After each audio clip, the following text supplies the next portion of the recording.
All right, we're going to be starting here. So first off, I'm going to be introducing our speakers. Our first speaker here is We good? All right. We're going to have Father Brian Dulli from the Diocese of Madison. So if you want to come on up here, take a seat. All right. If you want to just give a short testimonial about how the pro-life movement has affected your life or how you're a part of it, it'd be great. Okay. Well, I don't have a great deal of, huge involvement, but my involvement in the pro-life movement, I think, is through my priesthood and first in the seminary. My first contact with the pro-life movement was through something called we did prayer vigils, as seminarians. It was a big deal because we hadn't done that before in Madison. And Father Eric Sternberg, well, he was a seminarian as well at the time, but he was really the main ringleader who got us together with that. And basically, all we were doing was praying. I was not trained to be a sidewalk counselor or anything like that. But who can stop you from praying? Who can argue with being there in prayer?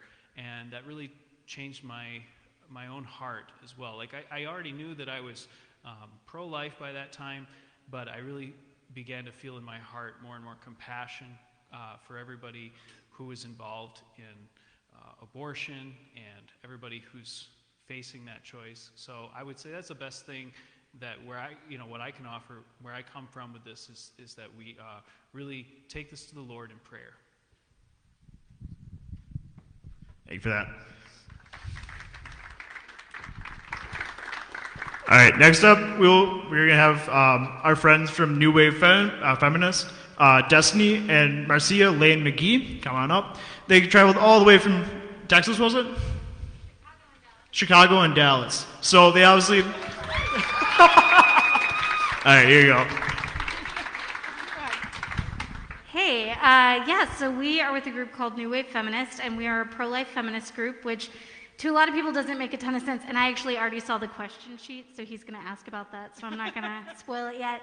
But we were the group that a few years ago were part of the Women's March on Washington, and they knew we were pro-life when we applied, they knew.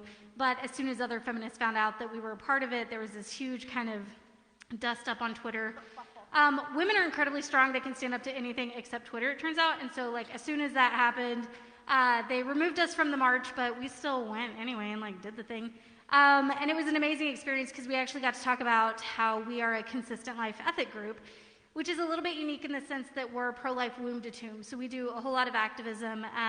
We believe that human beings should be free from violence for the duration of their life. So we oppose war, the death penalty. We're pro-migrant, anti-torture, obviously any type of trafficking or abuse. And then we extend it into the womb when human beings are at their weakest and most vulnerable by also being anti-abortion. That was super intense. Say anti-racism, that's important. Yes, and anti-racism. We definitely do a lot of racial justice stuff. We have this fully encompassing line of work with the consistent life ethic, and we've definitely found that a lot of young people are really want that type of whole life activism, and so that's kind of what we represent. And I think, like I said, I don't want to steal his thunder from the other questions. So, Marcy. Thank you. I didn't introduce myself, but I can. Okay, so I'm Marcia Lane-McGee. I'm Destiny's shadow. Not because I'm black, but I am her shadow. I got involved with the pro-life movement early on. I am a birth mother. I'm in an open adoption, and my son is going to be 18 next month. So this has been an 18-year journey. And I got involved in New Wave Feminists because I legit had a mission to make Destiny my friend, and it is blown up in my face because she won't leave me alone. So I'm really, really excited to be here with you guys and to talk with you and share each other's journeys. Awesome, thank you. All right, and last and certainly not least, we have Dave and Elizabeth Kale, who is representing our family unit, our parents, birth givers. Well, I'm the birth giver, but... Hi, I'm Elizabeth Kale. I know already some of you guys. Dave and I have been together almost 8 years. I would say my pro-life journey started when I was born. But besides that, my mother was adopted.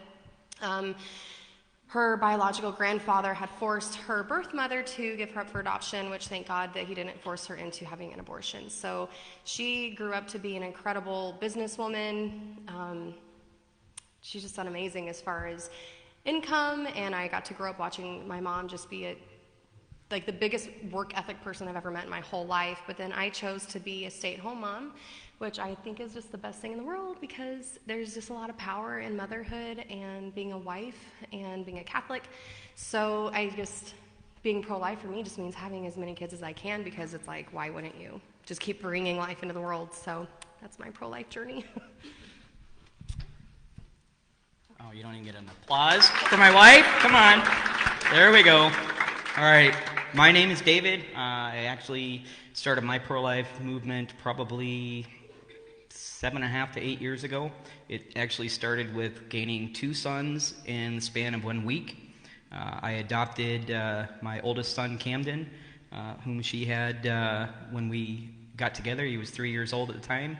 And then our first child together was born a week later. And I just finished an 18-year career in law enforcement. I would say that in the last 8 years, being a pro-life person has really come into effect with the way I've done the job and how I've reacted to people and everything like that. All right, thank you guys.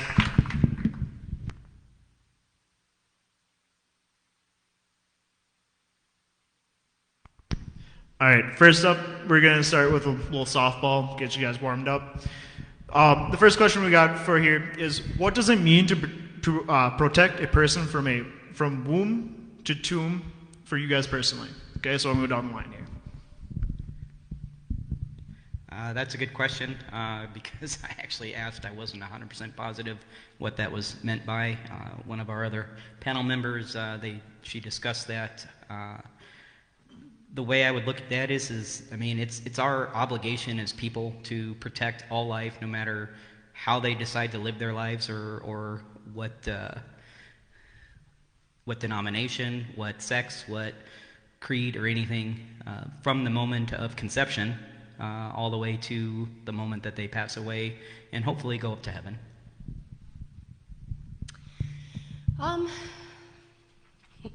Well, I don't know. I mean, I guess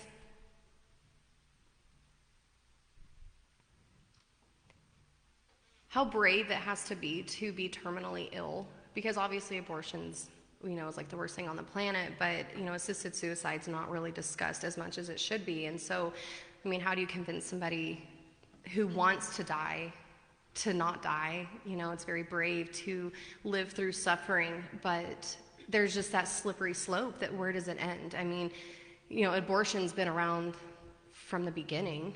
I mean, it's been happening for a very long time, but did we know 30 years ago that we're going to be talking about assisted suicide for even just depression? And so it's like, where does it stop? Once you start, there's just no stop. And, if we're talking about this now, what are we going to be talking about in 30 years when you can just kill anybody? I just don't see it stopping. I just think it's the signs of the times. And so, yeah. So I touched on this earlier, but I think for us it's really looking at vulnerable populations. And in people's vulnerability, most of us naturally, instinctively want to go and offer our strength and help them, right? So if somebody's struggling with mental health issues or housing insecurity or whatever it is, we look at them and we say, like, okay, you're struggling right now, so this is where we should come alongside you and help. But for some reason, when it comes to the unborn child, we see the exact opposite happen. We see these markers that we feel like determine their humanity or their value, whether they've reached sentience or have brainwaves or a heartbeat or can live outside of the womb. And we say, okay, in your vulnerability, we can use violence against you to end your life. And so for us, it's about pulling people into that consistency and saying you have a good heart when it comes to these other issues and you care about other vulnerable populations, but we need to also follow through and make sure that we're doing that when it comes to the most marginalized and vulnerable groups in the human family, which is the unborn child. So that is kind of how I describe the womb to tomb ethic. As far as protecting life from womb to tomb, I think that we need to remember everyone's dignity from womb to tomb, and I think that's a huge part. When we forget to dignify the human person, we do quite inhumane things, and I think when we forget someone's dignity and their dignity is constantly under attack, it leads to suicide, it leads to violence, it leads to making choices out of shame or fear. And I think that's one thing that we can all do. We may not all have money or resources, protecting people with our bodies. We can't be bodyguards and financial people, but we can always preserve someone's dignity in our actions and our words, and how we speak truth to power and speaking justice to everyone. I think up here I'll try to represent priests who are smarter than me and over my head, one of being Pope Francis himself. And one thing I love about his preaching is how he's constantly reminding us that we need to resist this throwaway culture. And he uses that phrase quite often. And I think it helps to make connections for us that we're interested in protecting life from the womb, because that's the common ground. That's the starting point for all of us. And we all have different concerns and causes. I think it's a complex world, and everyone's advocating for lots of different things. But we need to establish that common ground of respect for life in the womb, or else we're not going to be able to really achieve justice in anything else. And so the Holy Father is making a connection between abortion is like the ugliest symptom of the throwaway culture, but also looking at how that same ugliness is getting into everything.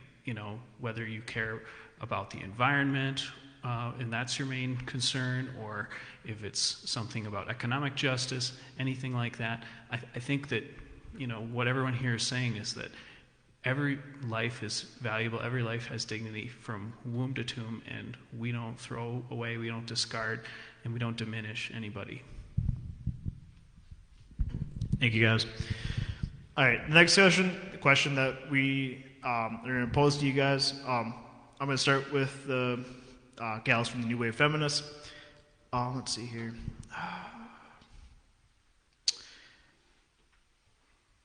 How do you get the people that say, I would never be able to abort a child, but I can't make that choice for others? What would you say to them? Like, how would you argue against that? Sorry. So yeah, we get that one a lot. And I think one of the things that I always ask people to do when a woman says, I can never have an abortion myself, but I can't tell another woman, what she's supposed to do with her body, right? That's always the way they want to word it. And I always ask them, why couldn't you have an abortion? Like, literally sit down and take pen to paper and write out all the reasons that you personally could never have one. Because there's a lot of privilege in that. It probably is the fact that you have a support system, that you have family who would be there for you, that you recognize the human dignity of the unborn child, because maybe you've had children before and you've seen the sonogram picture and you know that you could never personally do that. And then you have to realize that when you're talking about this idea that you're putting out there, I couldn't tell other women what to do. Those women are just as human as you are. They're just as complex. They have the same exact emotions you do. And so to say that they probably would be fine with it actually creates this monolith that's not actually there. We know that Guttmacher studies showed that over 60% of women say that they choose termination because of financial constraints. So if that's the case, then that is a systemic version of coercion, where a woman feels like she doesn't have any other choice. And so for you to say, well, I could never have an abortion, but I wouldn't tell anybody else to do that, there's so much just privilege in that statement, because you know you would never have to have an abortion. And so you need to really start looking at those systemic issues and say, why is it that this woman feels like she does have to have an abortion? Because I can promise you, no woman wants an abortion. There's a great quote by Frederica Matthews Green where she says, no woman wants an abortion as she wants a Porsche or an ice cream cone. She wants an abortion as an animal with its leg caught in a trap wants to gnaw itself free. And I think a lot of pro-choice activists have good hearts. They think they're being compassionate when they say, we want to come beside you and help you gnaw yourself free. We see you're in this trap. We want to gnaw you free. But really what's happening, this is the beauty of pro-life events. This bib is everywhere. But really what we're saying is we want to remove the trap. We don't want you to have to be maimed. We don't want violence to have to enter the picture at all. We want you to remain whole. through this process. And if you are lacking support or any type of assistance that could possibly cause you to make a different outcome, then that's really important to us. And I'm sorry, I'm like looking really intensely at you, and that's awkward. You shouldn't have sat there.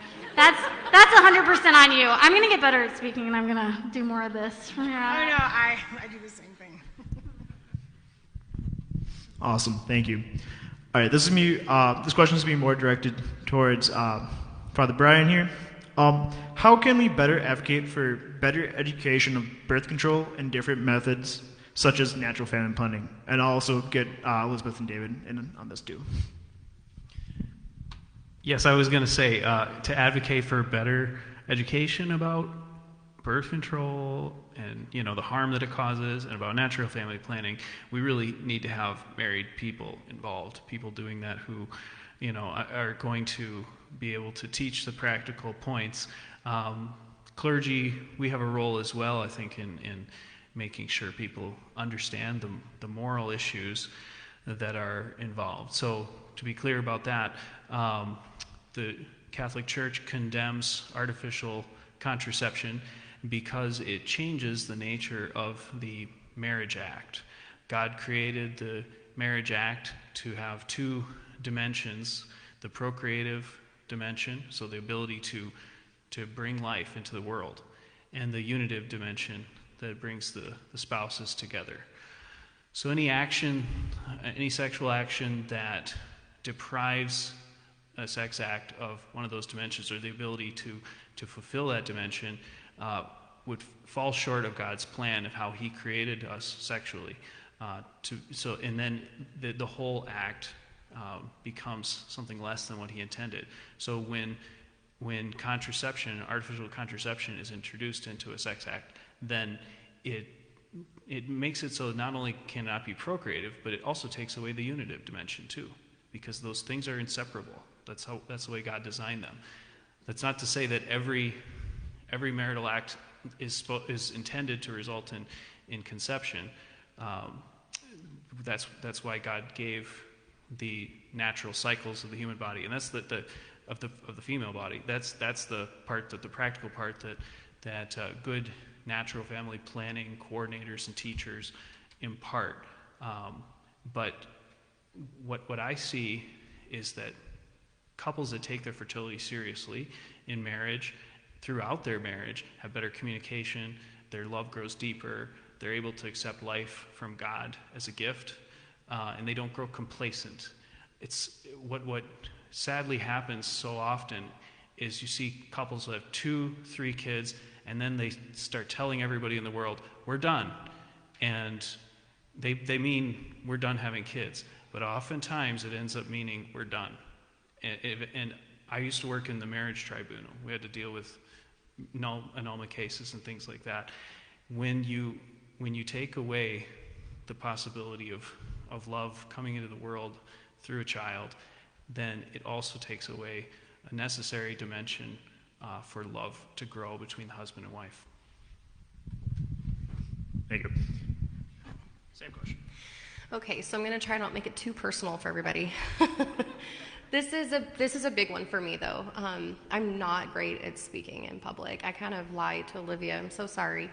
But I can say that, having been on both sides of the fence, having lived a very secular life, and then becoming a Catholic, there's brokenness that comes into your marriage. Having used contraception when you're a teenager and your parents put you on it and they think it's what you're supposed to do, and not knowing any different, not having learned any different, and then you come into your marriage and then you realize you want children. And so removing all contraception, you truly realize that there's holiness in your marriage that hopefully you guys, if you're not going to become a priest or a nun, you'll experience one day. It brings a closeness. We've tried NFP. Obviously, it doesn't work for us because we choose for it to not work for us. We're the crazy people that we're like, we just really want to have 1 million kids. But we did end up getting a vasectomy when I found out I was pregnant with our 4th child. My mother was... Actually, I did, not her. We did, because 2 become 1. We did have that outside pressure, how many kids are you going to have? What if you died? What if you died? Blah, blah, blah. And David's like, what if something happens? And so he went ahead and went through with it, and then I would say like not even a year later, he came to me and said, I don't feel whole, I don't feel right, because everybody calls it getting fixed. And so we prayed to St. Joseph the Worker, we did a novena. We found a doctor who doesn't pay $12,000 like most do. He actually makes it his vocation to charge like $1,000. The money came our way. David drove down to Oklahoma, went to Mass at St. Joseph the Worker, the only church that was there, which was pretty amazing. Had his reversal, and then we had Cecilia right after. And we had made that commitment afterwards, like we will never do anything to prevent a pregnancy ever again, because once you start bringing in life, I mean, there's nothing more beautiful than that. So it just, I don't know. That's just where it is for me. It's in here. I can't even get it all out because y'all, we would be here forever. But that's my view. Do you guys want to go to another question, or do you want me to? Yeah. Okay. she said no. Don't worry. This next question's aimed for all three of you, so you each will have a chance to answer this one. So the question is going to be, how can we better help people suffering from mental health? So a lot of times the pro-life movement is directed towards abortion and stuff like that, and a lot of the other aspects of it get missed. So once again, how can we better help people suffering from mental health? Okay? Like 3 groups. We're one. I told you I was so shy. So, mental health. I'm not an expert in this field, but my impression is that access to good mental health care is always really lacking and very much needed.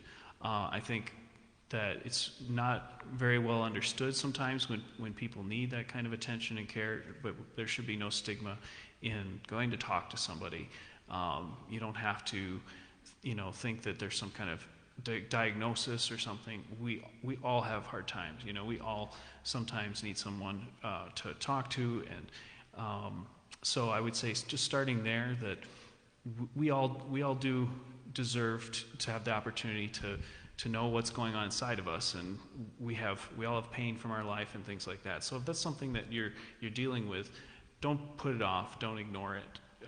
It is really worth it, taking the time to go inward and to really make that journey with Christ. He wants to do that with you. St. Irenaeus said that the glory of God is man fully alive, well, man and woman, of course, that Christ came to redeem us, and he wants to give us fullness of life. And I think that having good mental health care is a big part of that. I think one thing, the way that we can help those who are struggling with mental illness is to remind ourselves that mental illness isn't rare. I think that it's very othering sometimes when people are like, oh, people with mental illness. And it's like, why are you whispering? And also, it's not rare.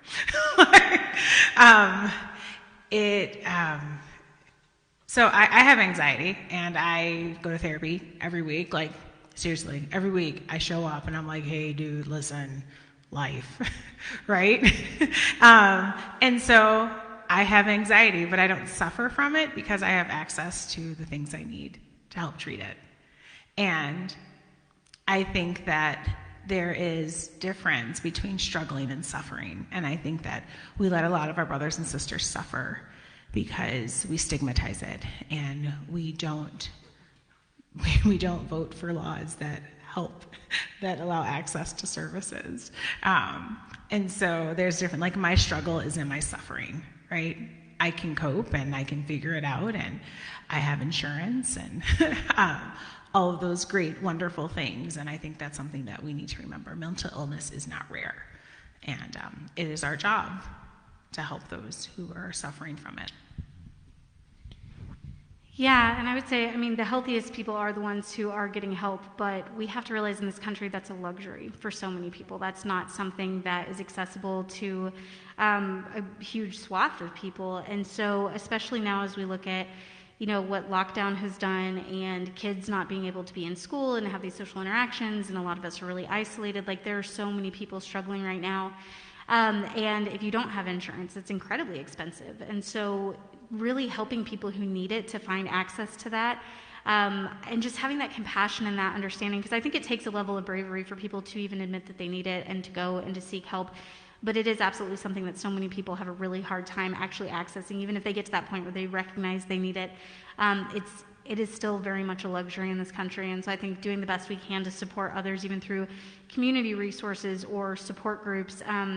I was in a 12-step program for 2.5 years, and I can tell you most of the people who were in this room struggling with drugs and alcohol, for most of them it was self-medicating. And so had they had access to better mental health care, it probably would have taken away from addiction and all these other things that actually end up kind of being a drain on taxpayers as well. So it's kind of, in a lot of ways, counseling, therapy, mental health care is a preventative for a lot of other social ills. And I think that is, to the point that was made earlier about throwaway culture. I'm blanking on his name. Charlie Kamisi has a great book that is all about throwaway culture and talks heavily about every single one of these issues, from housing insecurity to abortion to mental illness, all through a Catholic lens. And full disclosure, I'm not Catholic, guys. I don't know if I wasn't supposed to tell anybody that, but you guys are Catholic. I love. She's Catholic. She's my proxy. She's the way I got in here. But as Catholics, you guys would love Charlie's book about this, because it definitely addresses kind of the social justice issues like that. And I believe it's just called throwaway culture. So, can we both answer this? You guys can. Okay. Okay. I'm going to be quick with my answer, because I think everybody in this room, you can all be a counselor to somebody. And everybody needs to just remember encouragement, encouragement, encouragement. If you have a friend or somebody that's depressed, don't just shrug off anything that they have to say. Everybody has a day that they're down. Everybody has a day. We've discussed that, it's a lot more common that people have mental illnesses, but don't even call it an illness anymore. Just always be there for one another. And if you see somebody reaching out on Facebook or Twitter or something like that, don't be afraid to answer them. Strangers or not. Just talk to him. David has seen so many suicides. It's heartbreaking. But I saw a billboard that, I don't know, is it when you're coming from Dubuque into East Dubuque, and it just has like a slash through mental health or mental illness, and it says brain health. And I loved that billboard because it is just the health of your brain. I had struggled with depression and anxiety for ever and ever and ever, and I went to Catholic Charities every single week for a good long year, went through all my childhood, issues, and it does make you a stronger person that you're able to talk to other people and truly encourage them to get that help. But when you've had that help, the coping skills and just realizing that you're okay, everybody needs that. And I do believe that everybody struggles with depression or anxiety or something else with their brain health. There's not one person I know that is just great. It doesn't happen, and it does lead to self-medication. So just remember, it's brain health, just like your gut health or any other kind of health issue, and it should not be something that's stigmatized, because, when you look back at the mental hospitals from years and years and years ago, I mean, they tortured those poor people, and you're in the loony bin, and like your life is over. So I think that is what created this horrible stigma. I have an astigmatism in this eye right here. This stigma of that it's almost like a crime to have this mental illness. And so, just look at it as a health issue, not a mental illness issue. And just, encourage your friends to seek help if they think they need it. All right, awesome. So we got some questions here from the crowd. So if you want to answer it, just raise your hand and I'll hand you the mic, okay? The first question that I got is, what all does pro-life incorporate in regards to violence and war? All war, some war. Do we get to pick and choose if another country is struggling with terrorists or dictatorships? Do we coup with them, or if peace is not an option? So, mea culpa. You think so? All right, we'll start with you. Yeah. All right. So, the Catholic Church has a great tradition, mostly with St. Thomas Aquinas, really, and it's called the theory of just war. So there has to be some kind of ethic for how nations can make the decision to go to war. When is it a war that's something that's just, or when does it become a war of aggression? A war of aggression is not morally permissible. So it's not like we can just say, hey, Canada, we like your farmland up there. We're going to take that. We can't do that. That's called war of aggression. So we can't do that. But what we can do is say we need to go to war to defend ourselves from an aggressor.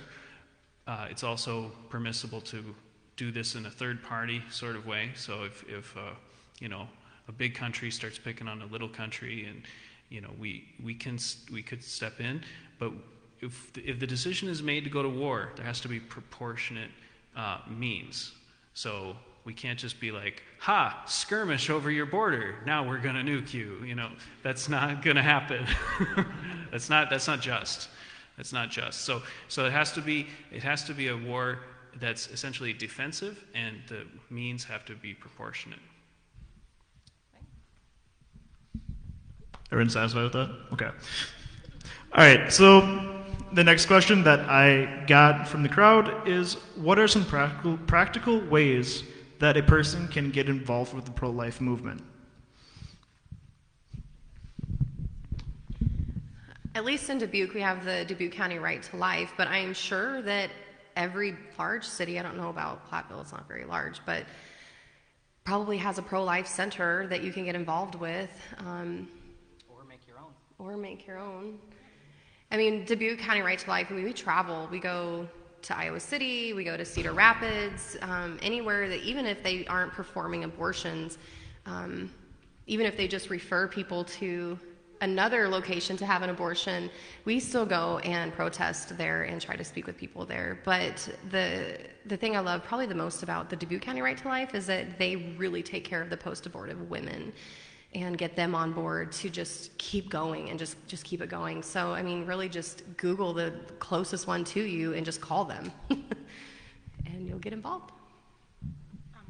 Do you want to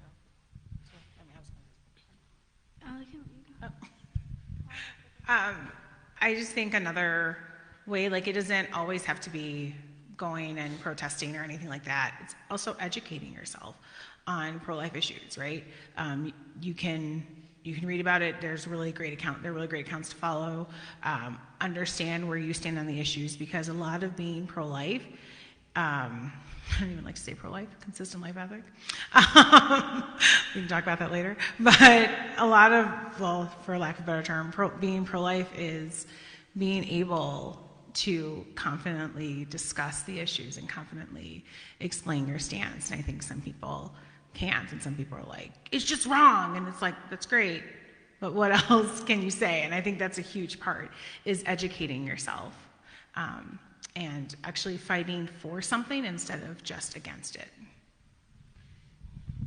Yeah, that's one of the things that we talk about as far as the word pro-life has been so co-opted by so many different groups to mean so many different things that at this point it is kind of hard to know people's hearts when they're talking about it. So when we're talking about anti-abortion, and when we say pro-life, we mean whole life. And so I think that even if your passion is just the unborn child in the womb, there are so many great avenues to explore volunteering besides, I think, at least for me growing up, it was like, will you go volunteer at a pregnancy center?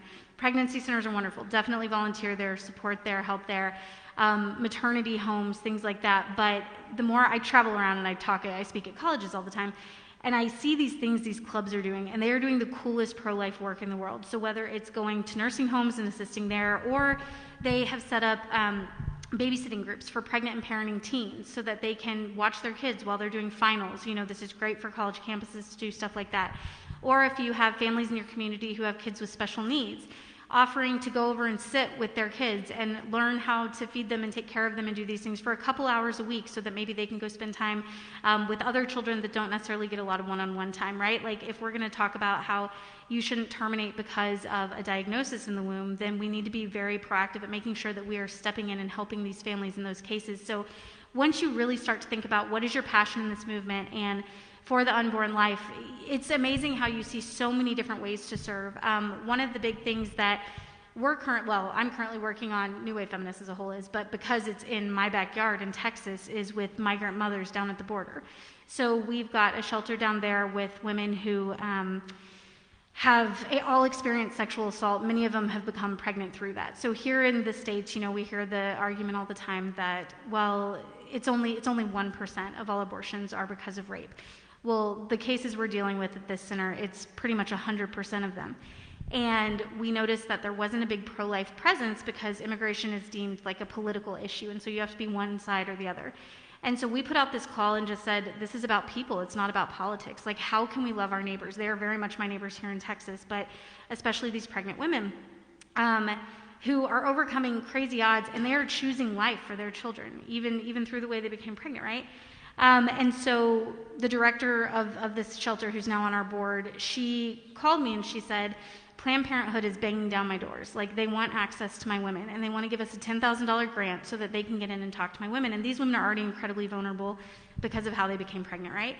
And they're going to tell them lies about, you can get granted asylum easier if you have this abortion, you should definitely do this, like, you didn't even want to get pregnant with this baby.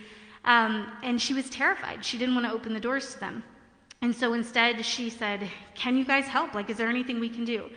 And because we have a small New Wave Feminists is not huge, but we had, we're tiny compared to a lot of groups, but we had a bunch of people who were setting the politics aside and saying, let's just help women, how can we do that?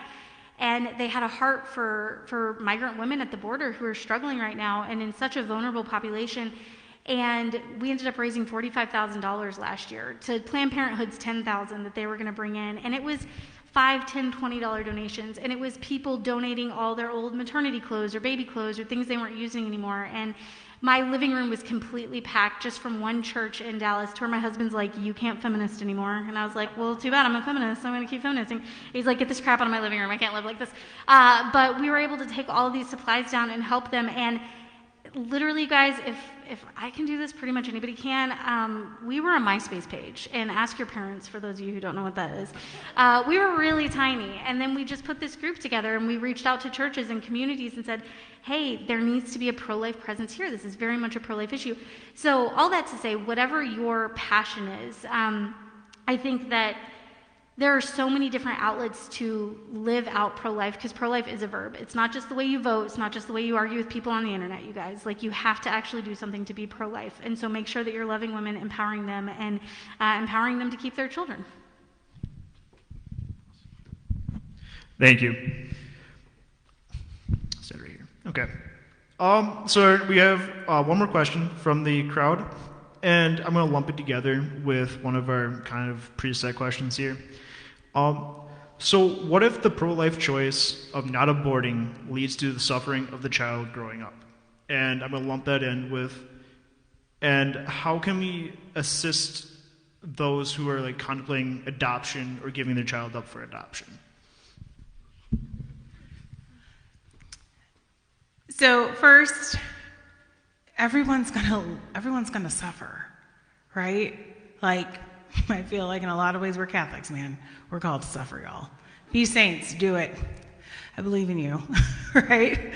So that's where we are. Like, that argument, that carries no weight. So, like I said, like before, like, I'm a birth mom. I am in an open adoption. My son is legit my twin, but we both have the Lane family build, and it looks more attractive on men, but I look like a linebacker, and that's fine. It's okay. I'm not upset. But it is a blessing that I get to know him. When I was pregnant 18 years ago, well, technically about 17 years ago, or 19. I can't do math today. It's fine. I didn't finish college, so there you go. I was like, yes, adoption has to be it. If it's not going to be abortion, it's going to be adoption, right? And that's what you think. But here I am 18 years past that, and that is not the case anymore. I think a lot of people, especially a lot of pro-life people really believe like adoption is the answer. It's absolutely adoption. If you can't raise your baby and you're in a crisis pregnancy, you should absolutely place your child. At the same time, you may not be terminating a pregnancy, but you are assisting someone in terminating motherhood. Because just like we don't ask women what they need when they are going in to have abortions, a lot of people don't ask women what they need when they're going to place their children for adoption, right? Adoption and foster care are not the same, because foster care, there is a need and someone had to step in, right? And it can't be helped, and everyone thinks of foster care, there's a lot of trauma and we got to help, and we do have to help build programs for foster care and assist parents for reunification and things like that. But at the same time, we have to ask ourselves the same questions that we ask women who are possibly would like to abort. Because either way it goes, we have this conversation quite a bit, that ask women what they need, right? Most women I know, they want to keep their children, right? If they say, I can't keep this baby, I can't afford it, right? Most women who can't get this baby, can't afford it, would love to have it, but still choose abortion, don't want to have the shame of being pregnant, right? And that's on us, y'all. That's on us, because you're a whore when you're pregnant, but you're brave once you place your baby. And that's how that works. Like, and it's true. I mean, think about it, right? And I really don't, I no longer advocate for adoption. I believe it's a last resort, or maybe second to last resort. Because we still, I think about it all the time. Someone asked me last year, a year ago, what could you have done to keep your baby? And I was like, literally no one during my crisis pregnancy asked me that question. They were all like, here's how we're going to take your baby. Here's how we're going to take care of your baby. Like, the abortion lobby tells you, okay, you don't have this, and this. You should terminate your pregnancy. The adoption side says, you don't have this, and this. You should just give us your baby. And when I think about it, I'm like, all I really needed was a place to live and room to breathe. That wouldn't have been hard, right? And I would be talking about my 18-year-old son that I'm help raising, but I'm not, right? And I think that a lot of people look at adoption as an easy fix. They're like, it's okay, and it's so brave, and it's so beautiful, and adoption is a low-end option. And you can't say those words if you're not prepared to love the mother. Because out of everyone, she's like, and I'm not just saying for me, right? Here's the thing, Destiny will tell you, I have an amazing open adoption, right? I know my kid. I text him and dude, are you there? Text me. Let's go for ice cream, right? I've watched him grow up. I was his confirmation sponsor, right? We have an amazing story. It's stellar. But at the same time, there's trauma on both of our sides, right? There's that separation, and there's science to back it up that I'm actually still learning about, and we're working on that. And we have to remember that sometimes as pro-lifers, we're also looking for the easy fix, or the one that we can live with as pro-lifers, and not realizing the other people who have to live with those decisions. And so when you talk about how can we help fostering adoption, first of all, do not lump those together. They're not the same. Foster programs are when the state steps in, or the county, or whoever steps in, and they are looking to help the children, help the parents, so they can reunify them, right? And adoption is severing of motherhood. Because here's the thing, I was my son's mother. I was my son's mother for 9 months, actively, right? From the minute I knew he was pregnant, and then decided that he was going to live, I nurtured him, I mothered him, I sheltered him, I protected him. And then it was terminated because that was best. And we have to remember the language that we use and how we actively support women. And that's what it's about being pro-life. And it's totally my soapbox. But it's really important to remember that, because everyone feels real good. They're like, we totally let this baby live, and boom, adoption. And that's not to disparage anyone who has adopted a child, who has placed a child. It's really important that you understand that it's not quite the easy fix that you think of. And babies need their mothers. Children need their parents, always. And women need support. And that is how you can remember how to be more pro-life in understanding, fostering, and adoption. That's what I kind of figured. So, so Camden, my oldest, who is a saint already, he's literally like the best child I've ever met in my life. I was a single parent with him since he was born until he was 3. And his biological father was extremely abusive. And so, when Camden was born, he suffered trauma at birth. They didn't know if he was going to make it. He had a blood transfusion, was in the NICU for a long time. And while I'm recovering and I'm just 19 and I'm trying to go and visit him in the NICU, driving an hour distance, I'm still sick from my horrible pregnancy, and his father was lame and did nothing to help me. We split up right after Camden was born. But I was that single mom who was with no car, I'm trying to walk to work and had almost no help, and I still made it. And so whenever I think of like single moms or how am I going to get the support, having been there, there's something that a friend of mine, she was my hairdresser a long time ago, told me. She said it will always work out. And I took that to heart as soon as I ever heard that. Because it does, it always works out. If you just push forward and you just keep going, it comes your way. And I didn't even have the faith until Camden was 3, really. And so I went the first 3 years as a single parent just totally on my own, without God, without my family, and it still worked out for me. So that's huge for me. Like, you don't have to rush out and get an adoption and encourage people to have an adoption. I say just encourage these mothers to just be brave and just do it. Just be that mother, and it's hard. You made maybe a bad choice by having sex and then getting pregnant. You cannot walk away from it. It's not going to be easy, but there is so much help out there. And I know because I had it. I had Medicaid, I had food stamps, I had WIC. I had all these things that helped me survive that I would not have probably survived without. So those things are out there for women to obtain. To think that you're just going to starve on the street, you're not. There's so much help out there to have a house. And anyways, so that's just my view as having been a single parent. Can we get a round of applause for that? Because that's just awesome.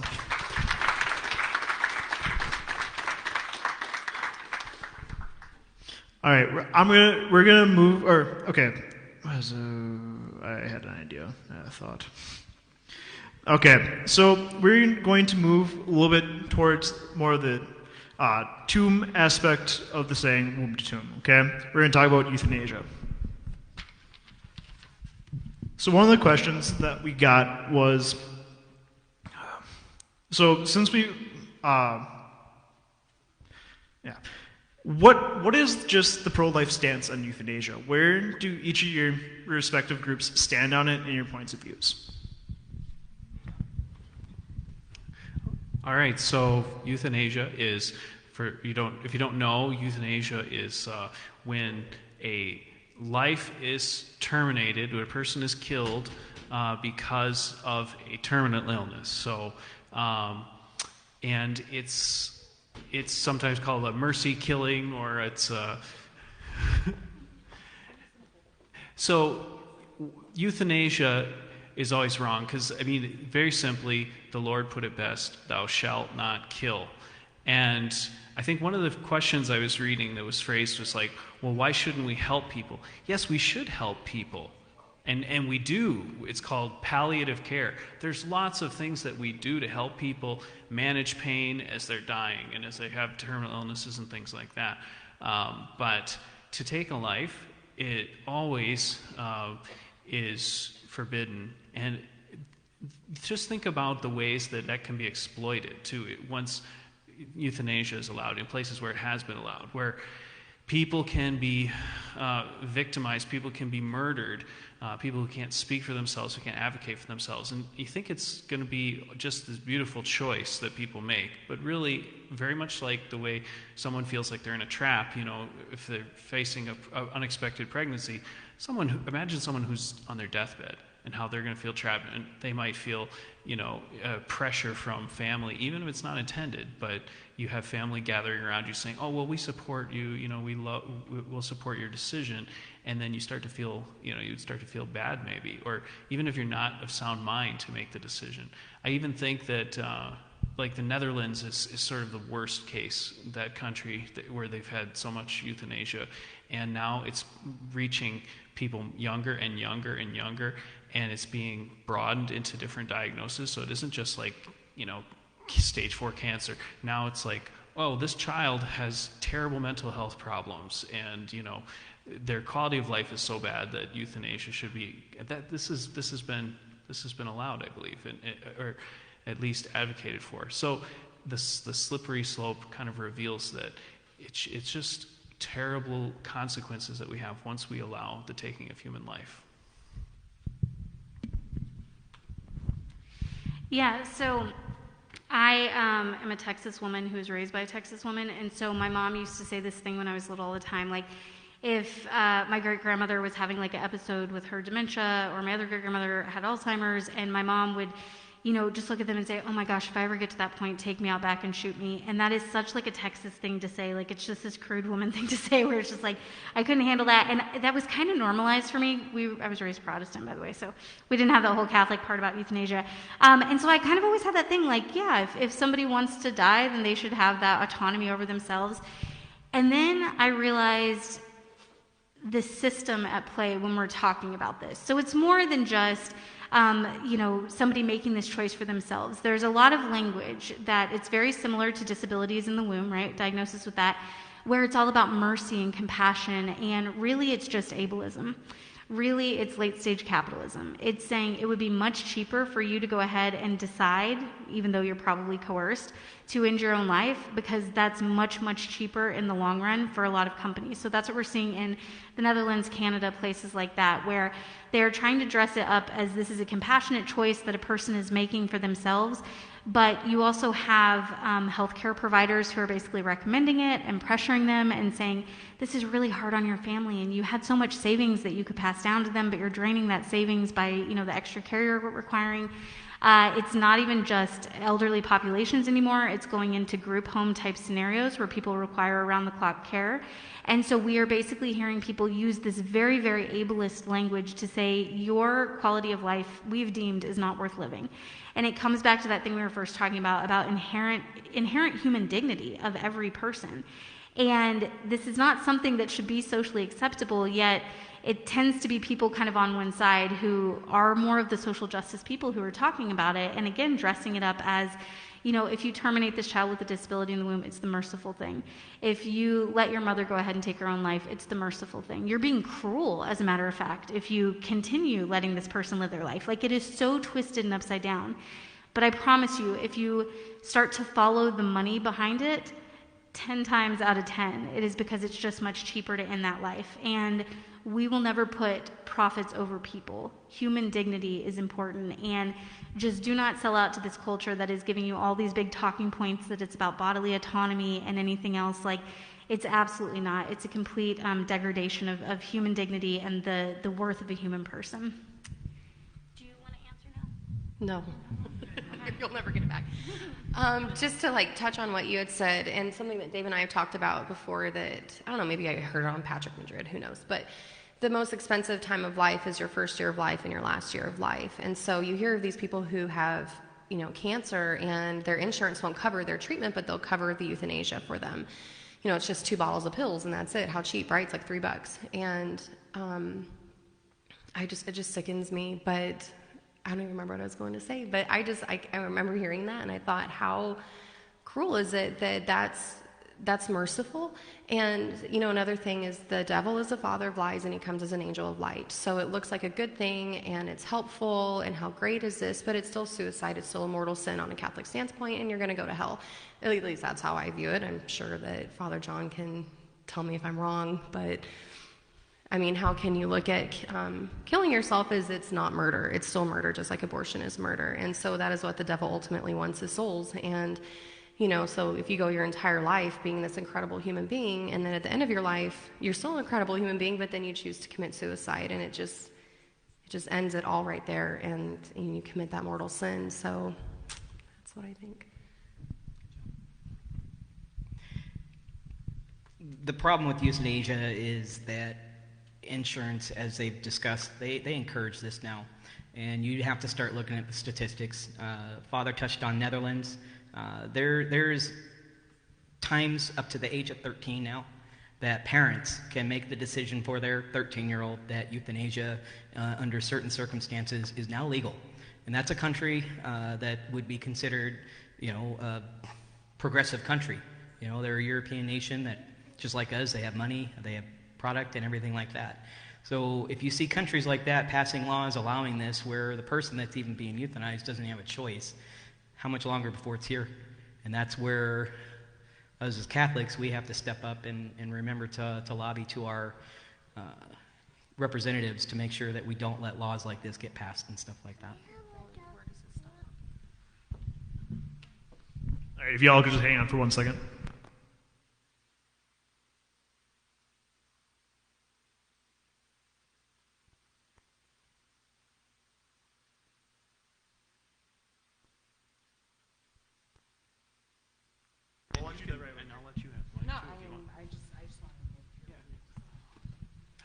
Right, so Marcia wanted me to follow up on suicide, and I kind of thought about it too as well, based on what you were saying, and absolutely, suicide, it is taking a life, and taking one's own life. So objectively, that is a killing, that's a murder against God's law.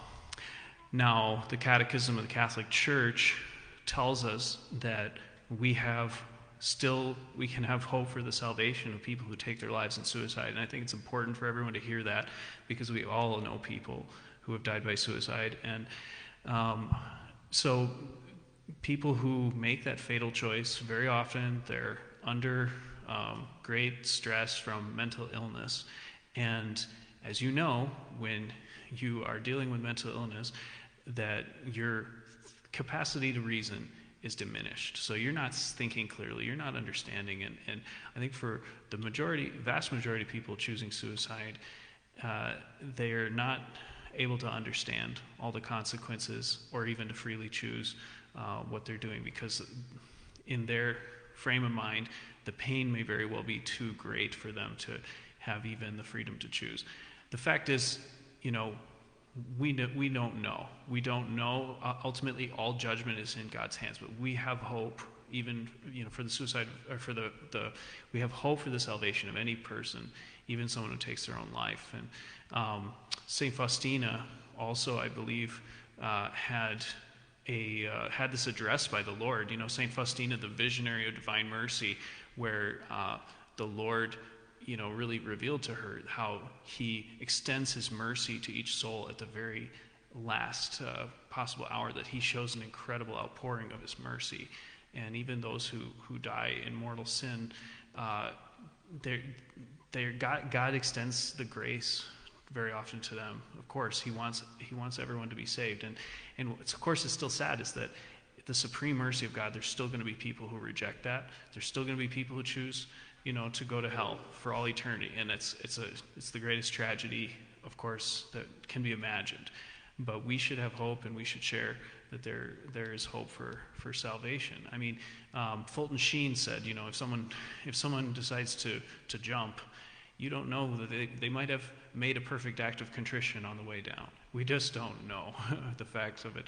And the devil, I'm sorry, what Elizabeth said, yes, the devil does push people to suicide. That is one of the devil's strategies, to try to win souls. But I remember hearing about an exorcism of all things. I don't want to spook you out, but the priest was asking. He was asking about suicide. Because in an exorcism, the priest can interrogate these demons from hell, and the priest wanted to know, do all suicides go to hell?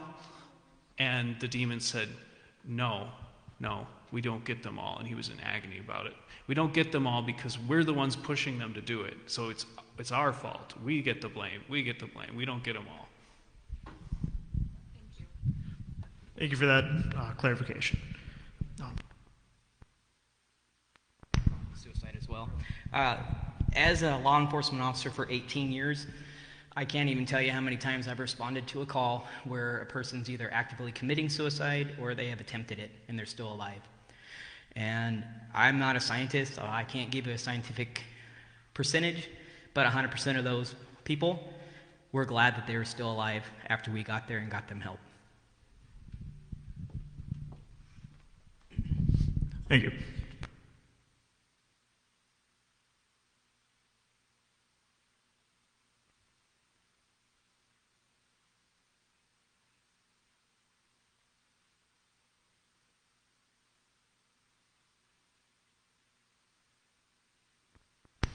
All right, let's continue on.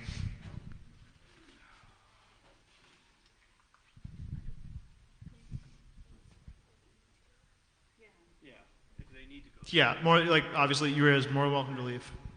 My feelings won't be hurt if there's a mess.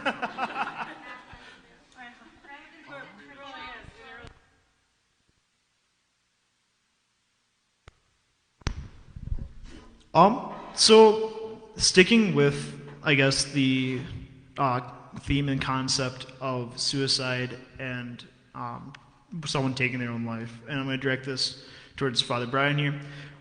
What are ways that the Catholic Church has resources for these people who are suffering with anxiety, depression, whatever it may be, and how can we as Catholics help them through our faith? All right, thank you. I think it's not enough, and we know that.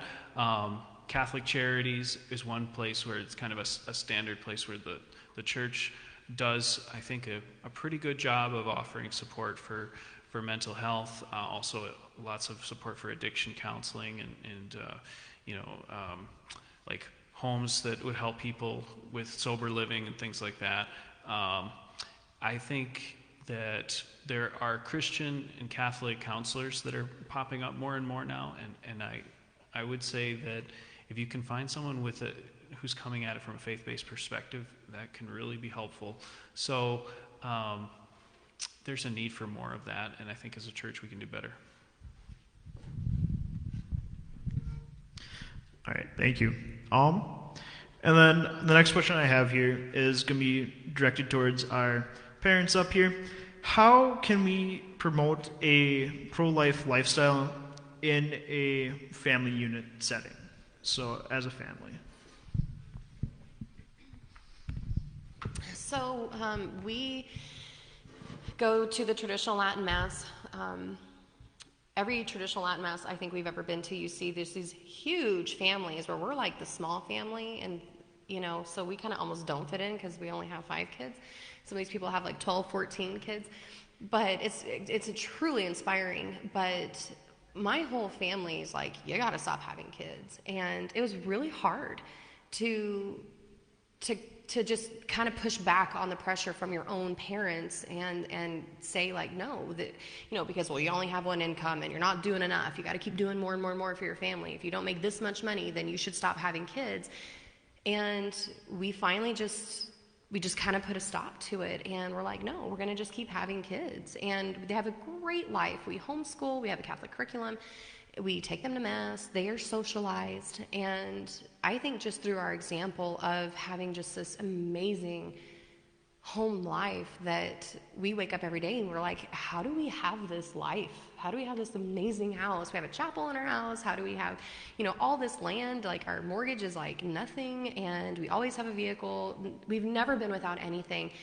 And it's just through God's grace just constantly pouring into our laps. And so I think our families have been able to take a step back and go, wow, you guys do have an amazing life. And so now whenever we're like, oh, we're pregnant, they're like, okay, I'm sure we're going to have, 10 more of those coming. But I think just through leading through example, I think it's helped convert our families also. We talk about the faith a lot with them. And I mean, if there's anybody that was hard to convince, it was definitely my parents to keep having children. And so it's like, if it's converting them into a deeper faith, my dad's kind of considering becoming a Catholic. He's a Baptist preacher, but it's through our example that he's finding this deeper conversion. So if it's converting our parents, I can only imagine it's converting, people from David's work in law enforcement. I mean, it's always like, I want another kid. Oh my gosh, quit having kids. And then it went from that to, you're a great father. And, when I have children, I'm going to come to you with every question in the book because you're a great dad. So it's just through leading example that you realize you're touching so many lives that look at you like you're crazy. And then they realize there's just this epic beauty underneath all of it. And then they want that. People are like, I really want that. How do you do that? And I don't know how we do it. God does it. We don't do it. So that's what I would say. Well, my wife, unfortunately, said most of what I was going to say. So most of you may not know this, but law enforcement officers don't make a lot of money. I made, while we have 5 children, We have just my income, and I was making $21.92 an hour. Working nights, hardly ever saw my kids, had to sleep all day. But there's nothing that our family wants for. We have 2 vehicles that we own. We're buying a house with a mortgage under $600 that's got plenty of space for the kids. It's got area behind the house that they can play in. I mean, they have clothes, they have toys, to the point that any of you that want to come over and help us clean out the toy boxes, I mean, we could use the help. You know, that's the only area that as a family of lots of kids that sometimes it does you can struggle is help just keep an eye on them. You know, anybody that wants to babysit for date night for us, let me know. Yeah. But again, yeah, I didn't even make $22 an hour, and we made it work. The Lord has always come through in every instance where we needed something. If something broke in the house, there was always a way to buy a new one. We don't have secondhand stuff, and we make it work. I can just answer this question. So yeah, because I actually have 4 kids of my own, and the whole idea of like living out pro-life, but then also teaching your kids pro-life. And yours are, what's your oldest? 11. Have you talked to them about abortion? Yeah, okay. So I think that's kind of the thing as activist parents, like our kids also see us living it out in that way. And so my kids were really young, and I remember going to the marches, and I'd be speaking at stuff, and they would see the images, the abortion victim photos. And so for me, I realized I had to explain that to my kids really early on. And the interesting thing is, I was raised with the Time magazine. I don't know if any of y'all have seen this Time magazine. It's from like the 70s, and it had the really beautiful, no, not the abortion one. It was the beautiful images of life inside the womb. So it was a photographer that did them in the 70s, and it has all the different life stages. And so that was on my coffee table growing up. My mom got pregnant with me at 19 years old at the University of Texas in Austin, which is a really liberal college town, and would have been deemed, the responsible choice for her to have an abortion, and she didn't, though, and had ended up having to quit school, which is why I'm a big feminist, by the way, because I don't think she should have had to choose between her education and having a child. I think that in a feminist utopia, you should be able to be empowered enough to do both. But she moved back home, lived with my grandparents, and so I always grew up knowing that I could have easily been aborted, and so that naturally made me pro-life. But then they coupled it with this science of life inside the womb and fetal development, always understanding it from a scientific perspective. And I think that really resonated with me. My mom went through some failed marriages. We experienced abuse and poverty and all the things that are given as excuses for why I should have been aborted, because my life would have been easier. But honestly, going through those experiences is what has made me so empathetic towards other women in them, because I've been there. I know how hard they are, and I know what it took for us to get out of it. I know the support we needed from our communities and our family. When I was 16 years old, I actually got pregnant myself. And so that's kind of one of those holy moly moments. I edited that just for y'all because we're in a church, where you go from this was a belief, like a head belief, to like a heart belief, and am I actually pro-life? And I will tell you, I knew abortion was not an option. I vividly remember wanting to rip my stomach off my body and run away from it. Like, it was terrifying, and I was just in this chaos storm, right, of what have you done? You've repeated the cycle. You know how hard it was to be the child in this, and now you're doing it to somebody else. So I've been both the unborn child and the woman facing this, and kind of experiencing both sides of it. But again, I had family support. I had people who were there for me with that love and compassion. And I also had the science and knowledge, understanding that this wasn't a blob of tissue. This wasn't a clump of cells. All of the lies that I think our society tries to tell us, I was able to see through them. And so coupled with that support, I was able to choose life. So then now with my own kids, when I take them out there, I'm like, I don't need you to have a teen pregnancy to become pro-life, you guys. Like, we're going to figure out a better way for you to learn this. And I remember I also didn't want the like Westboro Baptist Church type kids. Like, those kids that hold up this horrible signs and protest, and you're like, oh, those poor kids, what are their parents doing to them, right?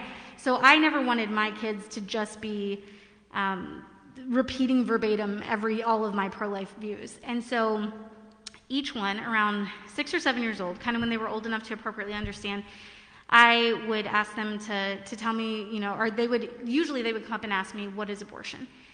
And I would say, well, it's when a woman gets pregnant and she's very, very scared, and usually she doesn't have the resources she needs. Maybe she's single, maybe she's been kicked out of her home. And so she goes to a clinic and a doctor takes the baby out of her tummy.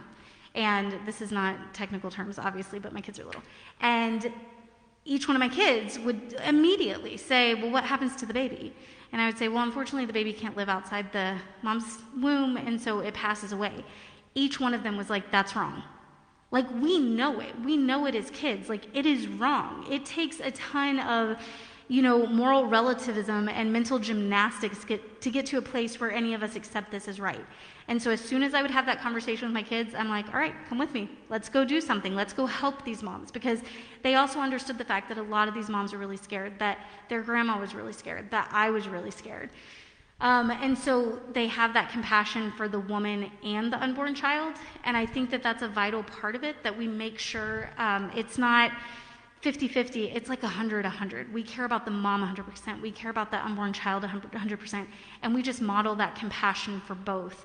And then also, I don't dehumanize pro-choicers around my kids, because in our attempt to humanize the unborn child in the womb, I don't want to be dehumanizing women who are post-abortive, even the women who scream in my face, you guys, which happens kind of a lot. But when you're out there and you have these women who are the most vocal, that is coming from a place of pain. That is absolutely like, they want to compare it to, getting your wisdom tooth pulled. I've never shed a tear over a wisdom tooth. Like, we don't get that emotional over stuff like that. They're emotional because it is a deep wound, and you can almost visualize it. A wound on their skin that this Band-Aid society has put over it that says this was liberating, and it was a great choice, and everybody has abortions, and it's not a big deal, and it was just a clump of cells. And that wound is so infected that it's toxifying their whole bodies. And that level of emotion has to come out. Women have to be able to talk about it. They need to be able to talk about it with us, especially, so that they can share that, because otherwise it's going to keep perpetuating that culture that tries to normalize this, because they have to. When you have had an abortion, hi. You're so adorable. Rotate all of them. I want to see every single one of them tonight. But we've got to be a place where we can help clean out that wound by giving it oxygen and letting women heal. That is vitally important, because the reason our culture keeps going this way is because so many people have been affected by abortion. And now I've got teenage daughters, and I was talking about it earlier. They're on TikTok. And so these messages about how cool abortion is and how wonderful it is, are getting to my teenagers who have grown up knowing the truth, and I'm still having to combat these things all the time. It is an ongoing thing that we keep making sure that we point out the human dignity of every human person. I'm just going to touch this baby now. I'm done talking now. I was just thinking that they probably don't know the Westboro Baptist Church reference at all, because I bet you don't. Do you? You do? Okay. Enough said. You did? Okay. I thought that was a long time ago, but that was the whole country hates them. Just. Well, no, we don't. We don't hate them. Sorry. Oh We hate what they do. We hate what they do. We hate what they stand for. Okay. We hate the sin and But I was just thinking, some of you might be Googling later what that is, because I felt like that was over, at least 10 years ago. You're calling me old. This is ages right now. I think they're hate groups, because they're a hate group. They flagged as a hate group in every single one of the 50 states. Good. Not great. I believe all of us are old enough to remember the Westboro. Very bad people. God save their soul. Okay, so these next few questions are me focused for the New Wave Feminists. So the first one, my bad, Meg, my bad. Sometimes I just say what pops in my head. It's my problem. The first one would be on the on life imprisonment and also the death sentence, and where we should stand on this. I know you felt very strongly about this, so I want. All right, so let's see. All right, question number. What's that? All right, you got it. First part, because I know the exact point she wants to make. I'm going to set her up real good. It's going to be teamwork. So He's going to read the whole question. Oh, I got the whole question right here. There you go. So the whole question was, would death row be more humane than life sentence in prison? How do we bring in the cost effectiveness of a life sentence? Okay. So, for people who are death row advocates, a lot of times they will say things like, well, it's, I don't want to have to feed and house somebody for the rest of their life, right? It's actually much more expensive for somebody to be on death row because of the appeal system and everything like that. So that argument right out of the way is no good. It has been proven that it doesn't work as a preventative measure. There are so many arguments that straight up point out how it's Sister Helen Prejean has a great quote that, what's the capital one about the Capitol? I don't remember. It's a good one. Hold on. Okay, I'm going to let Marcia make her point. I'm going to find it on Twitter, and then we're going to do that, and then I'm going to drop the mic, but not really. Okay. So the second part of the question was, how do we bring in the cost effectiveness of a life sentence, right? So I think we start small. I think we stop disproportionately incarcerating black men. I think that's super important. Maybe legalize being black. That's super important too. I think that that's really where it's at. There are a lot of black people in prison doing the same crimes or less than their white counterparts, and they're in there for a long time. They get longer sentences. It happens, right? So and it's for-profit prison. So I don't know what to tell you. You already got the money in there, right? You're making it work. So. So, that's my answer. Start small. Stop jailing black men. So, the Sister Helen Prejean quote, which I thought was brilliant, she said, "The death penalty is fundamentally a poor person's issue. Over nearly 40 years of visiting death row facilities across the United States, I have never met a single person with money or resources. Capital punishment means those without the capital get the punishment." That's what and I need to memorize that so I can say it better, but I do think that we have to realize from an ethical, members of society point of view, we live in 2021.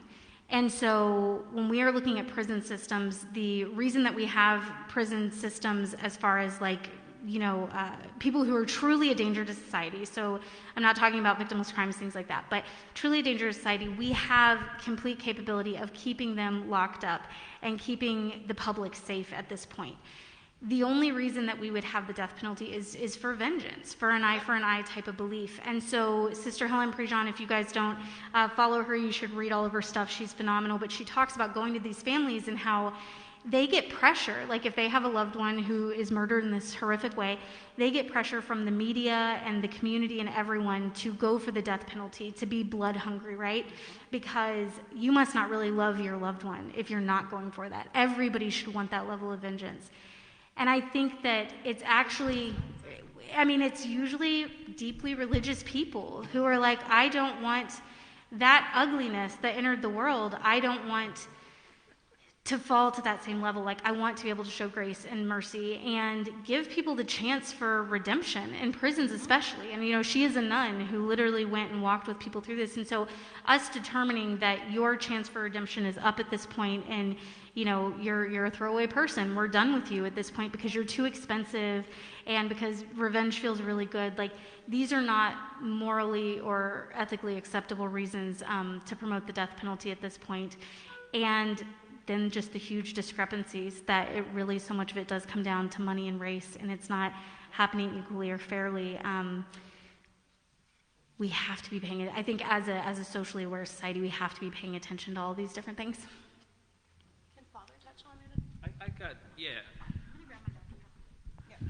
What I would like to do is just to follow up too, because Pope Francis has clarified where the church comes at this now, and he's making the case that it's really inadmissible is the word he chooses, and this is something that's actually kind of been in the works since John Paul II as well, where while I think we have to go back. So what is the legitimate reason that a state could put someone to death?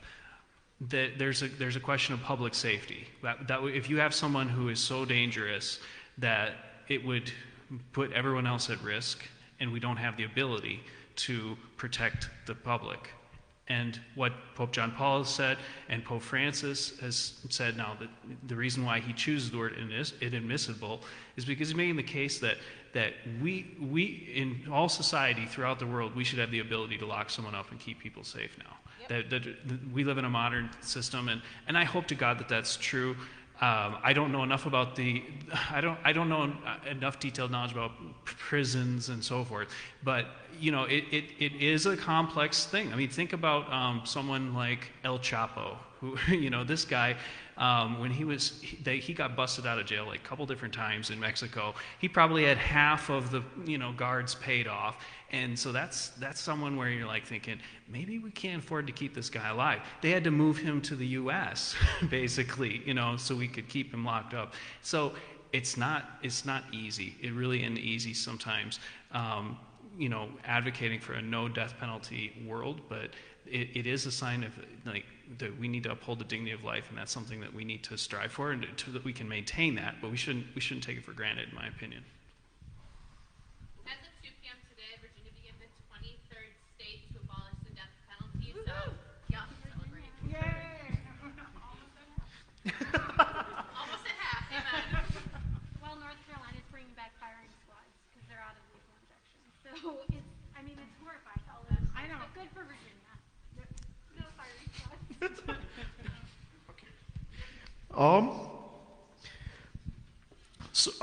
So the next question that I have and was prompted was,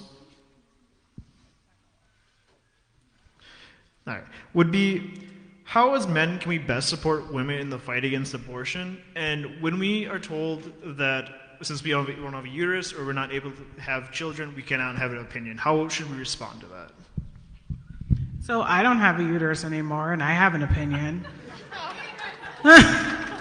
So, I mean, there's that. But here's the thing. As long as we need men to help bring forth life, men should have an opinion about life, right? Like, that's real. Like, I mean, I'm looking at you, but you can't, you better not have no life.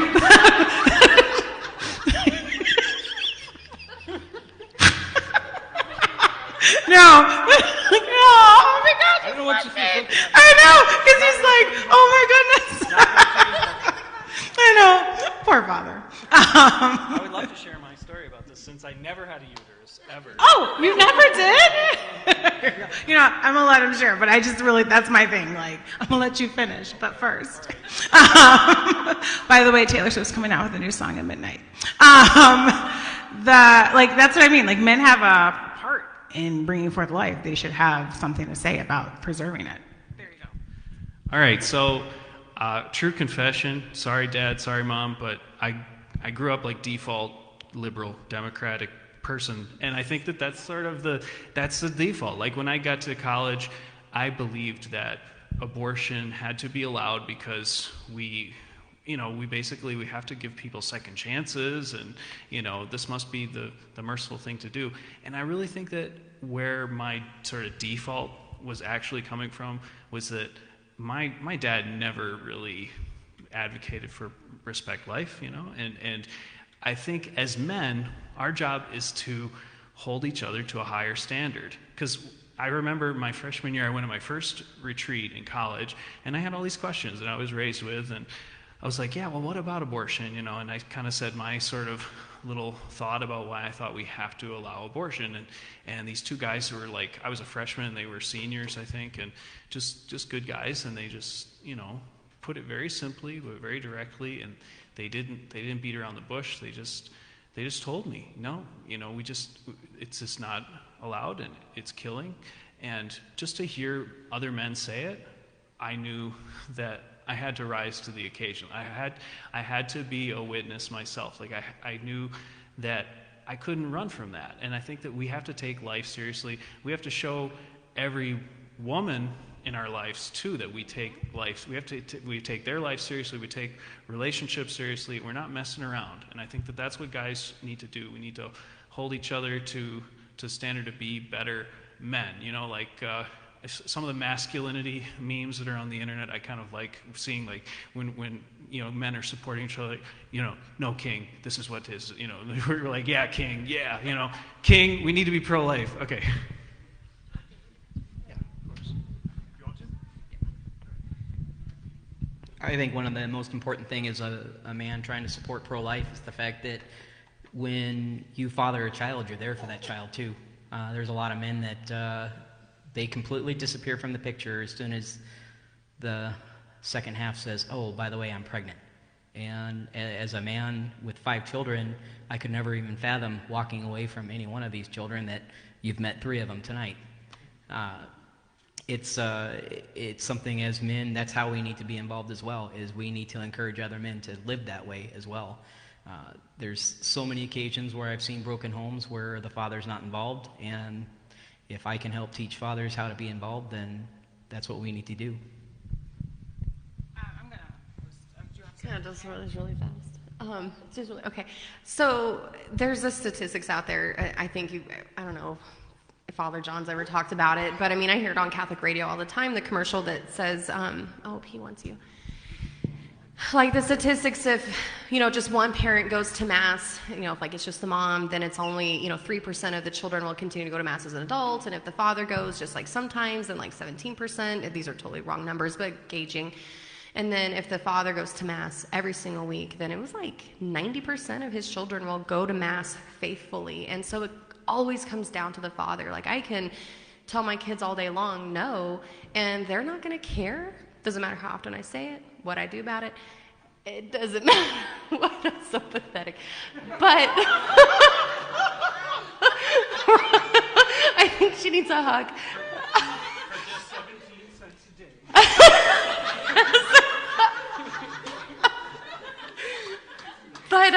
But it's like as soon as David pops in the picture, I mean, it is squashed. So, I mean, even just down to like the disciplinary level, but these kids will ultimately thrive having a father in the picture. And so it's just, as a mother and, having my dad absent, the fatherhood is literally the most important thing. I mean, motherhood is important, but I think fatherhood in its own way trumps motherhood even more because we need the hierarchy. And without the hierarchy, it's just watery, and you'll end up drowning if you're not being supported. And so really without the father, you're going to be lost. And he's a great dad and he's a great husband. I know. Put us together. We're so similar. So really quick, I think that we can't have a discussion about absent fathers without recognizing the government's role in absentee fathers, and the fact that most women are denied assistance if there is a male in the home. That's really important. Yes, like a lot of government programs, like you'll be excluded from, right? My sister's a single mom. Like her boyfriend is incredibly involved with the kids, and it's just they have to live outside the home in order to get the things they need, and that's a problem, right? And there are a lot of parents, a lot of fathers who don't live in the home, but that does not mean that they are not involved. I did not have an involved father, and it wasn't watery. We're super strong in my family. My mom, single mom, raised all of us, 3 girls, and though we did not have a father in our house, my sister's a 2-time Emmy winner. My other sister's an amazing mom. And I just signed a book deal with Ave Maria Press. So there's no water. We're good. Just want to make sure that's very clear, and to recognize that the government is complicit in absentee fatherhood. And that is really important to remember because it's not so simple all the time. And I had to say that.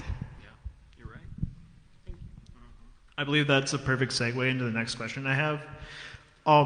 So, since the government's lacking in the area of actually assisting single mothers and mothers who actually need the assistance, with the father present, yeah.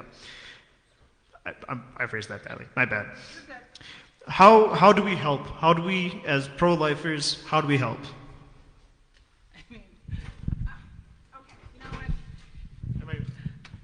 So here's the thing. A lot of people, and say what you want, A lot of people believe they're voting pro-life when they vote for candidates who say they're pro-life, right? That is a carrot that candidates keep waving in front of us all the time. I'm pro-life, I'm pro-life, I'm pro-life, and nothing happens. And those are the same candidates that don't vote for laws that don't support moms. I mean, both parties are guilty of it, right? Like, both parties are absolutely guilty of it. But I think that we have to be, and it's not, and here's the thing, we got to stop putting our faith in voting for president to end abortion, right? It's the people on the local level that are going to make the impact. Those are the ones that see us, that are in our face, and those are the ones whose faces we can be in. Those are the ones who have to work for us, right?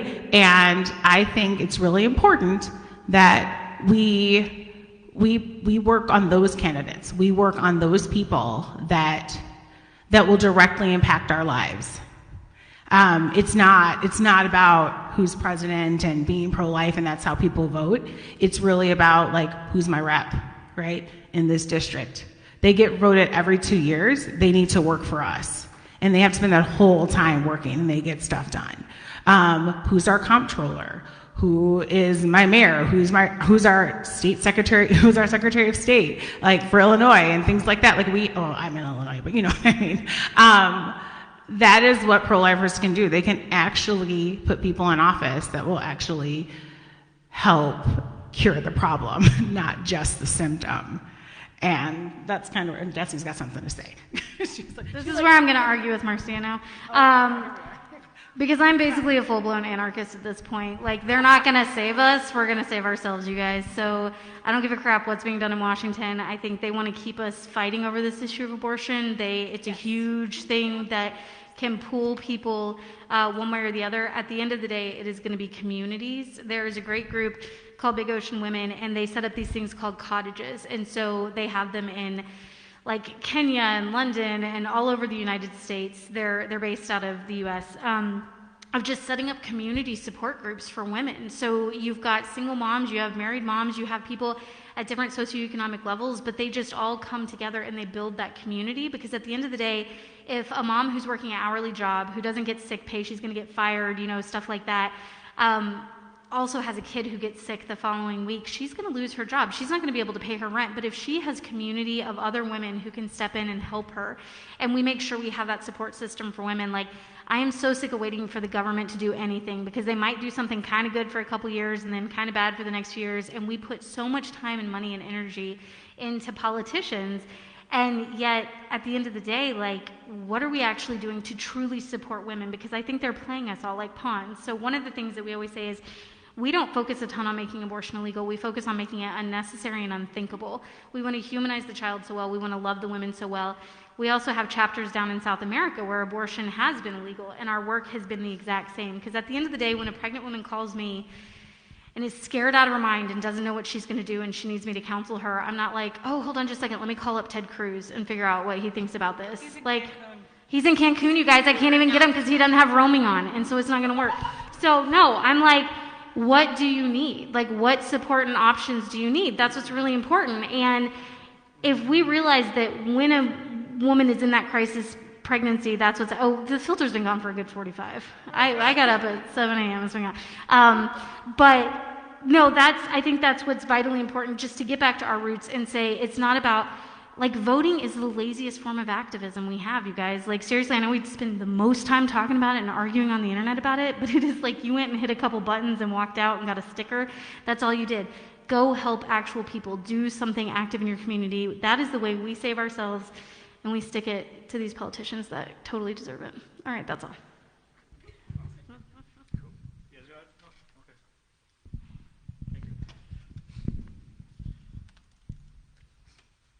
You guys may have touched on this earlier, and but just more directly, we saw that you had this campaign called Campaign Relief.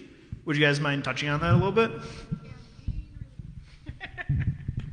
Yeah, that's part of the reason that my filter expired early today, because we've been working kind of round the clock, like so this campaign started, we started working with border issues about 3 years ago on the U.S. side of the border. Then about a year ago, we started working down in Juarez, and they've just had some major kind of crisis stuff happen where a lot of migrants who are at different ports of entry along the Texas border all got rounded up and dumped in Juarez. And the reason that that's a big deal is because Juarez is one of the most dangerous border towns out there. It is currently the torture porn capital of the world, because that's evidently a thing. Women just go missing so frequently that when you drive down the streets, there's these pink rectangles with black crosses on them, and you see them like poles like this. They're just all over the poles, all over the walls. And I remember asking what they were for, and our board member said, well, that's where a woman's body's been found. And I said, so if they find a body there, then they put all those crosses? She's like, no, every time they find a body there, they put one cross. That's it. And I mean, the whole city is covered with these crosses. The problem is that you have a lot of women who are undocumented from further down in South America, so they're not even Mexican citizens. They're coming up trying to seek asylum, flee from cartel violence, and what happens is, because these people know that they are undocumented, untraceable, a lot of people don't know where they're at, it's very easy to make them disappear, for them to go missing, for nobody to be looking for them. And so as you're crossing back over to Texas from Mexico, there's this huge cross right at the border crossing, and it has these big railroad spikes in it. And the first time I saw it, I didn't realize what it was. I saw stuff kind of flapping on it. And then the second day I walked up, and it was names of different women on these tags. And someone came over and told me that activists go to the morgue whenever a woman's taken there, and they take her toe tag off, and they come hang it on this nail. And then whenever they find the person who killed her, they will take the toe tag off. And as you can imagine, none of the toe tags ever come off. I mean, this is an incredibly, incredibly dangerous city that is notorious for femicide and, like I said, exploiting women who have absolutely nothing, and saying, if you'll come and, basically be trafficked by us, we'll put a roof over your kid's head, make sure your kid's fed. And we all know the mother's love in this room. Like, you are so desperate to give your child anything to keep them safe that they are finding themselves in these horrific situations. So Campaign Relief was the one I was telling you about, where Planned Parenthood wanted to go in, and we ended up going in, and one of the reasons it's called Campaign Relief, yeah, please don't forget to say I need to tell why my witty pun with that one, because I really love puns like harder than anyone in the world. So pain medication down in Juarez for a woman who is giving birth is like $20 American. But to them, being 300 pesos, like, a lot of them can't afford it. And so not only have they become pregnant through sexual assault, but then they're going through labor and delivery and have no pain meds, no prenatal visits, things like that. And so that's originally called birth with pain. Birth with pain. Birth with no pain. And so that was what this started as, was like, we will help supply this. And then throughout the campaign, we were able, they had this old cooler like you would see in like a Little Caesars, right, that you have like the drinks in. That was the fridge they were using. And so we were like, we could probably get you guys a fridge. And so we put it on an Amazon list, and within 10 minutes, like, New Wave Feminists, the community, like, this is not us, by the way, like, we're broke, like, we don't do things. Yeah, so we're not the ones doing this. This is the New Wave Feminist community.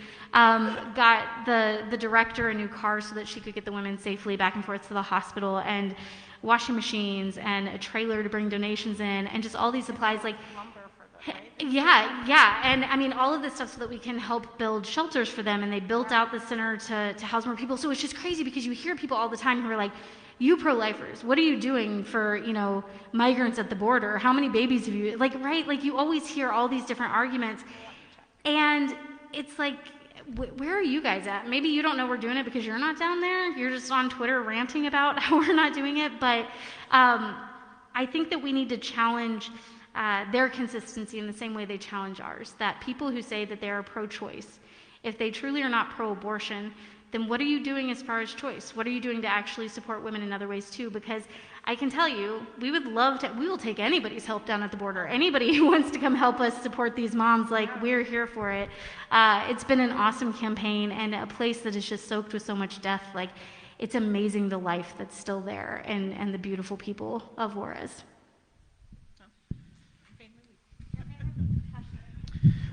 All right, and here for the last question here, how do we facilitate a conversation between pro-life and pro-choice in a good, healthy way? So if you want to start on this end, just work your way down, that'd be great. Well, I think I've learned a lot tonight, actually, about how that can happen. Just getting involved and trying to find common ground. And polemics tend to divide people, tend to send people further apart. I think there's a place, where we do have to, we have to have the debate and the discussion, but also to try to bring people into the fold where we can, and realize that people are being used, political issues are being given us to keep us divided and keep us fighting. So how about maybe, trying to work with the people who maybe aren't so ideological, and maybe they don't see the reason they're not going to be the person lining up against you in the debate, Maybe when someone is, like you were saying, someone is in your face, that might not be the person that, you start with. You pray for that person.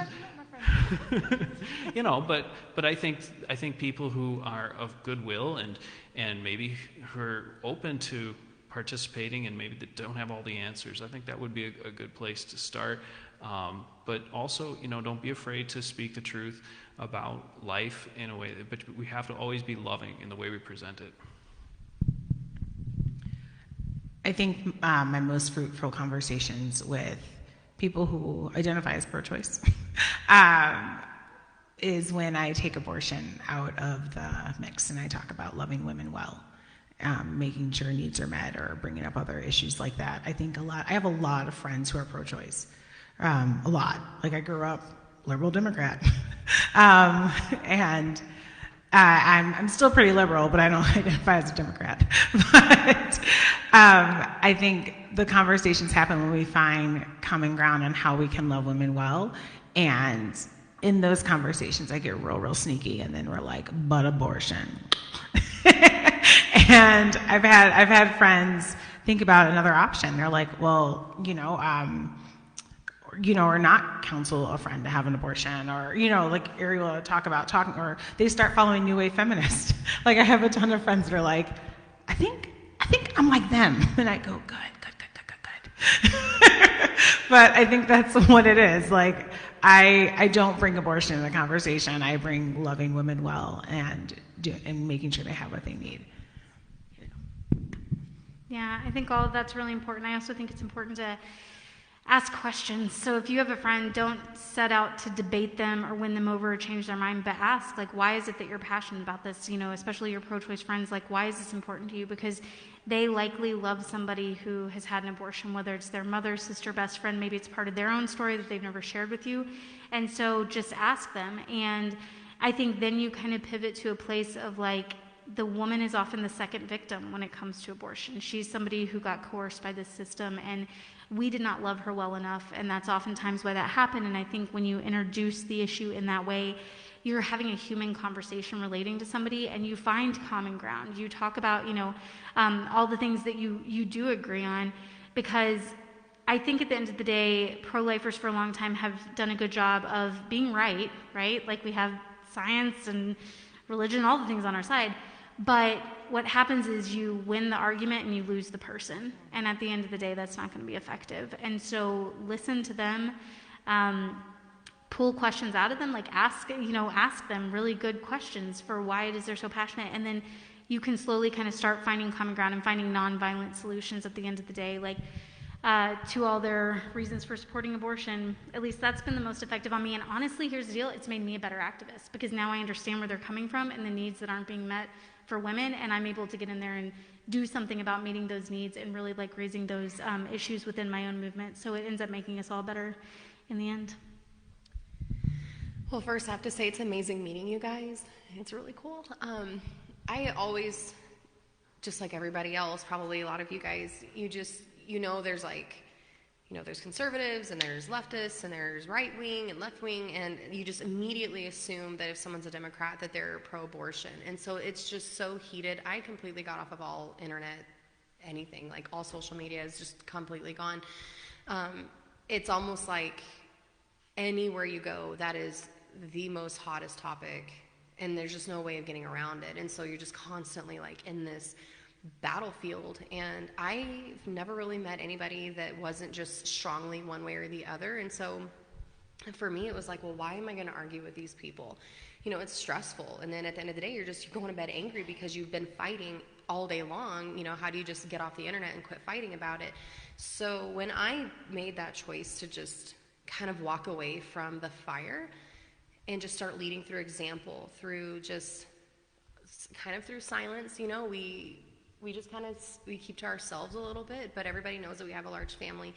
But we celebrate life, you know, when we're pregnant and we're having a baby on the way, we're thrilled, and, you know, each birthday, whatever, like, we just celebrate life constantly. And so for me, like, I can't go and argue with other people because I can't do it. And I think a lot of people are that way. Like, not very many people have that nature. I don't have that nature because I would just freak out, and I can't hold my composure very well. So I do better with just silence. And I think people just seeing a witness is sometimes the easier way to go for people that still makes a big impact.